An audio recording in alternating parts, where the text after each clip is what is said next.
So we do a lot of haunted ghost stories. It's obviously the bread and butter of our night shift here on Royal Carriages. And a lot of times you get the question, well, do you believe in ghosts? Have you ever seen a ghost? Not so much in the French Quarter, but I lived in Algiers Point, just right across the river over there. It was founded in 1719, just a year after the city of New Orleans itself, so a very old neighborhood as well. But I lived in a house that was built sometime in the 1840s. The lady we were renting from wasn't exactly sure, but she knew it predated the Civil War. I first move into the house. It's our first week there. We're getting settled in. I'm in the front room of the house. My girlfriend's in the back room of the house. She comes up front. She says, well, ha ha, we're all funny.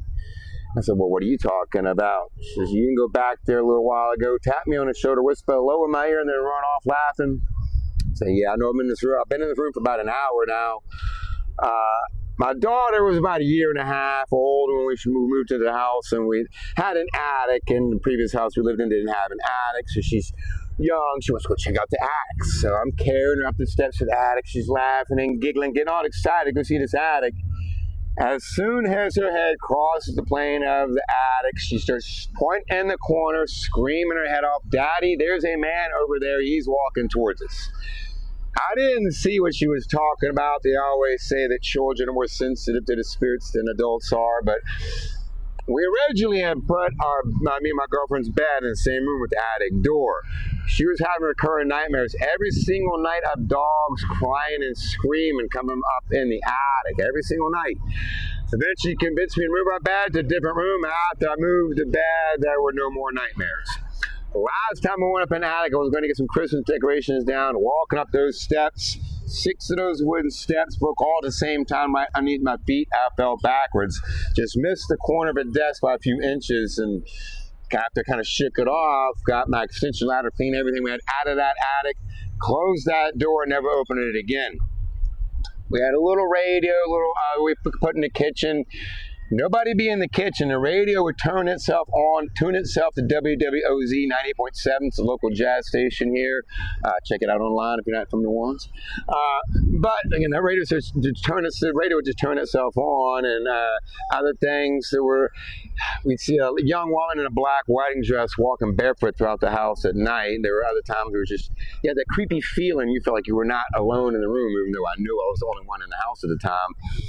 So like I said, I was working on projects so the lady could put the house on the market. One day I'm on the phone with her, keeping an update with the stuff I'm working on, and worked up my nerve. I said, Celeste, I do have a funny question for you though. Did you ever think this house might be haunted? I knew the answer was yes, because she didn't answer right away. It was kind of a long pause. She finally said, yeah, it's funny you asked me that.